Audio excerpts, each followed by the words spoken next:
You're watching Inside Automotive with Jim Fitzpatrick. Hey everyone, Jim Fitzpatrick. Thanks so much for joining me on another edition of Inside Automotive right here at CBT News. There are 9,387 international nameplate automobile dealer franchises across the country. Today we're diving into the economic influence of these dealerships, and we'll also touch on the new trade agreement with Japan and what it could mean moving forward. Joining us now is Cody Lusk, the president and CEO of the AIADA. Thank you so much, Cody, for joining me once again here at CBT News. Very much appreciate it. I've got your report here that you guys have recently put out. These numbers are extremely impressive. I'm going to take just a second and read some of them. Direct employment has grown by 170% over the past 30 years. 151%. Manufacturing employment has grown by 151% over the past 30 years. Annual vehicle production has grown by 145% over the past 30 years. But those aren't even the really strong numbers that I'm looking at. 31 facilities producing vehicles, batteries, and components in 2024. 4 new manufacturing plants will begin production in 2025.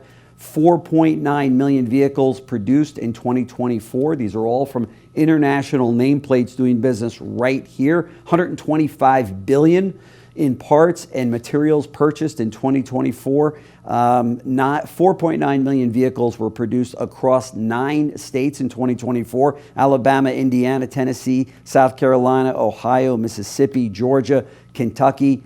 Man, these are some very impressive numbers. Congratulations to you and your colleagues there at the association and all of the international nameplates that have contributed to this success story. Talk to me about that. Oh, it's incredible. What you look at what's happened over the last 50 years, really. First starting off with Honda going into Ohio, and how that has spread, especially in this environment. And we really want to highlight the importance that this side of the industry plays in America today. And I mean, we built for the second year in a row, more than half of the vehicles built in America, or the majority of the vehicles built in America, were built by international nameplate producers. Yeah. And our dealers are ecstatic about that statistic, very proud of the manufacturing presence and the American footprint that they have across many states throughout the country, particularly across the South, as we talked about earlier. So it's really a tremendous story. The dealers are ecstatic about that. There's more coming as we look at future ventures that they've promised to bring on. So it's a great success story. It's a real bright spot, and we're happy to talk about these numbers. Yeah, and you should be. They're very, very strong. I think the average consumer out there is not aware of the enormous investment made by these nameplates, the number of people that it employs, the factories that it operates. If you listen to the news, the mainstream media, as they say out there, you would think that, my gosh, all of these other these foreign nameplates are just sucking all of this money out of the U.S. and it's got to stop. But in reality, that's just not the way the numbers shake out, right? Right, and nothing could be further from the truth. Right. And it isn't just one particular manufacturer; it's all of them. Quite honestly, even Mazda now has a joint plant with Toyota. So you're talking about what they've done in states like South Carolina, which years ago was reeling from the textile industry leaving the state, and BMW comes in, and what a turnaround that has meant. We've had dealers testify alongside some of those executives who talk about what it means to have BMW and now Volvo in their state as well, what it means in Alabama and Georgia and Mississippi to have these really high-paying, high-growth jobs come in, the suppliers that come in with them. It really, really is a big, big boom to all of these states. Yeah, there's no question about it. And the jobs, obviously, that it provides, as you were saying, high tech and such, and then what it does for the surrounding communities of those factories, right? incredible. Yes, and the key thing about these factories, unlike most of the Detroit-built factories here, they use these plants to export around the world. So they're using the U.S. as an export platform. Right. Ships are going in and out, taking vehicles that are built. You know, you go to the BMW plant and they can slap on what steering wheel, whatever side it needs to go on, and ship it all the way from China to Saudi Arabia to wherever they want to go. So you're talking about exporting almost 1 million vehicles in 2024 as well. So that's really a bright spot in addition to what they're selling here in the U.S. market. Right, right. So let's talk about the president's tariffs and the impact that it's had since the beginning of the year. And obviously, I guess there's maybe some bright spots in all of this. Obviously, with the EU that was mentioned yesterday, which was a big, huge deal if you ask the president, but certainly with Japan. So talk to us about some of those. Well, first of all, I think there's a lot of confusion because there are so many different tariffs that are on so many different things and so many announcements and what's delayed and what isn't. But the reality is for vehicles, auto imports have been from all over everywhere, including Mexico and China, have been facing a 25% tariff since April.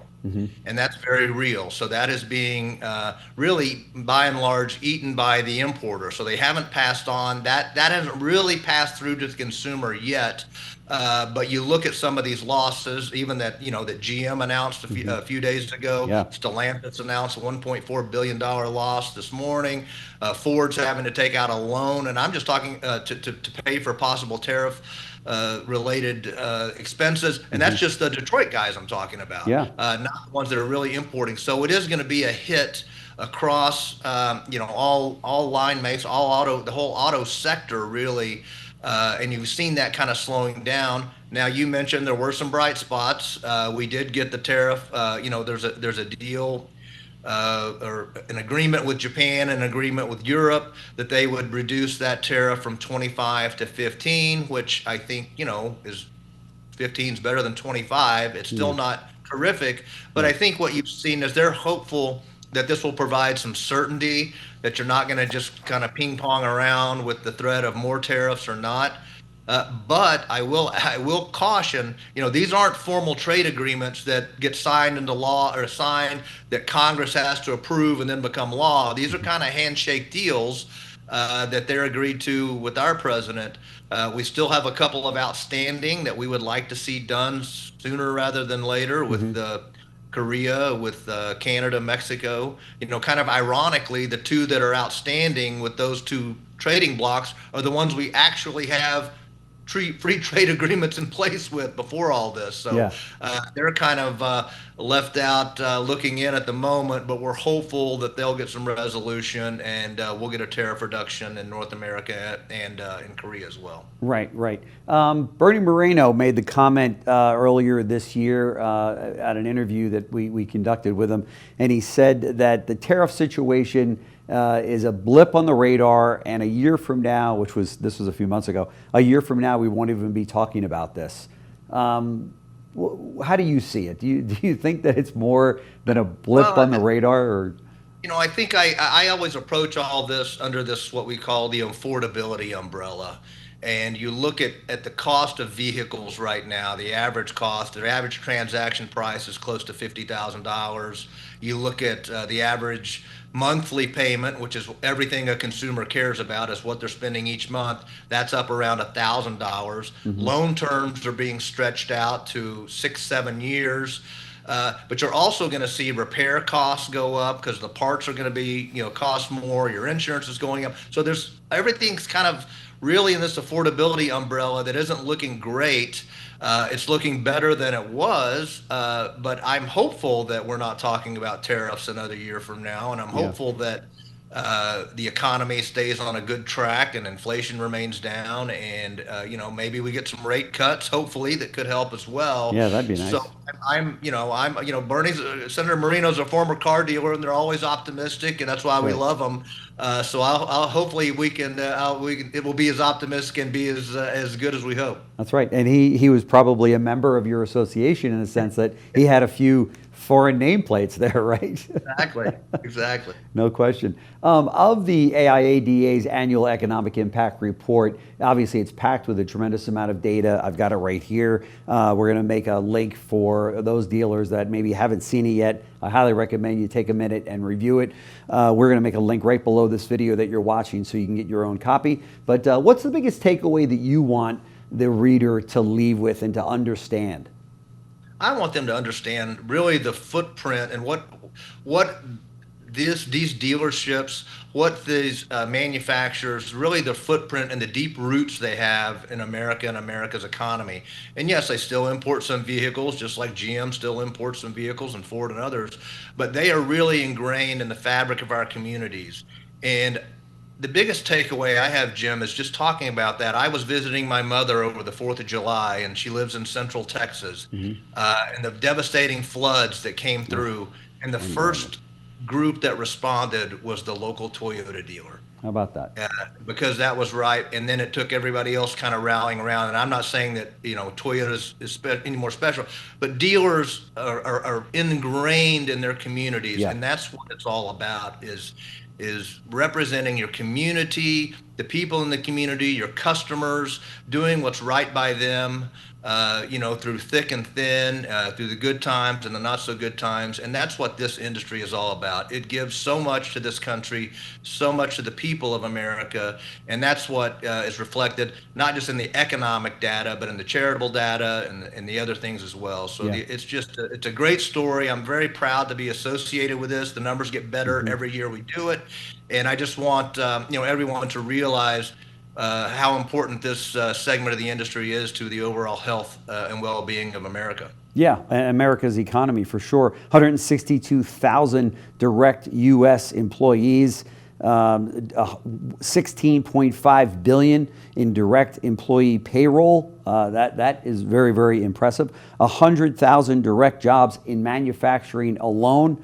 I mean, this plays a major role in today's U.S. economy, right? Yeah, it's just it's a key component that keeps this engine humming along. And these states and communities would be a lot worse without this investment. And more is coming. I mean, It's not stopping. More is coming, and so there's going to be even better numbers next year. That's right. Talk to us for a second about the Chinese and their vehicles that are being sold throughout the world. Actually, I had Michael Dunn on. As you know, he's an expert on all things automotive in China, and he has made the comment, I've repeated it before, that he feels that we're on not just feels, but he said we're on an island here in North America because the Chinese are shipping vehicles all over the world at incredible low prices for EVs and others and building great cars. What's your take on the threat of the Chinese coming in with their products? Well, I think one, it's I've from what I've seen over the years, the product is incredible. Yeah. The government, it's a government-backed industry for the the most part. The issue that I have is unlike when Japan came to the country or Europe or even South Korea most recently, others. China has a history of being a predatory exporter, and they've done this in a whole host of other industries, from solar panels to other things. And I would worry about them trying to flood our market with low-cost, subsidized by their communist government vehicles. And oh, by the way, not knowing what all the data that they're sucking in and how that might be used as well. I think there's a lot more questions as it relates to Chinese vehicles actually coming to the U.S. Than meets the eye. Now, that being said, I do think eventually they will get here. And I think most dealers I've talked to, I hope that they use a dealer network, and a lot of dealers I've talked to are very interested in selling those vehicles if they do come. They don't want to miss out on that. But it's a very complicated issue. I think our government would have a big hand in,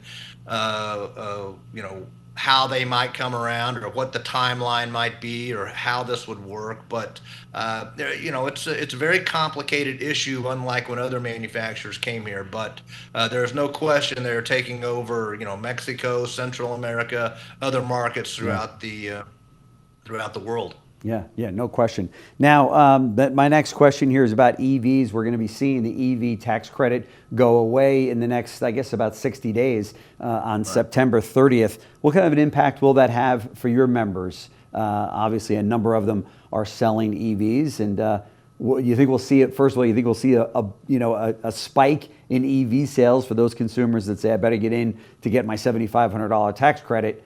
But beyond that, what kind of an impact will that have on EV sales? I think you might see some of that. No question that EV sales are slowing. Sure. And it just really depends on what market you're in. California is different than Texas and other places.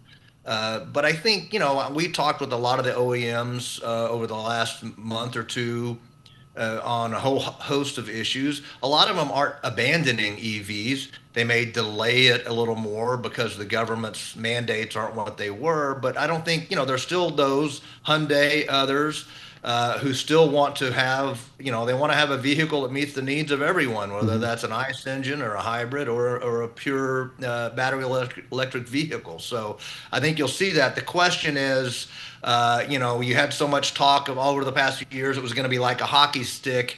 I don't know that that's going to be the case any longer. Yeah. I think, as it relates and talking to these manufacturers, whether it's tariff policy or environmental policy or anything else, they want a clear roadmap to the future. Right. They don't want to keep whipsawing back and forth between whichever party's in the presidency and, flips the switch. If the Democrats win the next election, when they go all battery electric vehicles in 10 years, they want a clear roadmap that they can all follow and know where they need to be 15, 20 years down the road, because it takes a long time to develop product. It takes a lot of money. So I think they're looking for more certainty across all lines, not just as it relates to tariffs. Sure. I would be remiss if I let you go and I didn't ask you about this letter that the Alliance for the Manufacturing, for the OEMs out there, sent to the DOJ saying, hey, you got to lighten up on franchise laws. And what is your take on that? And where do you think we stand on that? Well, I think if, and I know John Bozzella very well, he's a friend of mine. I know Mike, all these guys are good people. Sure. I think they tried to send a fastball over the inside part of the plate and maybe brush the dealers back a little bit, and that backfired, quite honestly. I think if they had to do this all over again, whining about warranty reimbursement to the federal government when you've lost a couple of state battles is probably not the way to go in such a public way. I think I was, John clearly made his a statement when he said, listen, we support franchise dealers, full stop. I take him at his word. But, I think it was just a completely unnecessary sort of tit for tat that went on there. And they didn't need to go to the DOJ with that.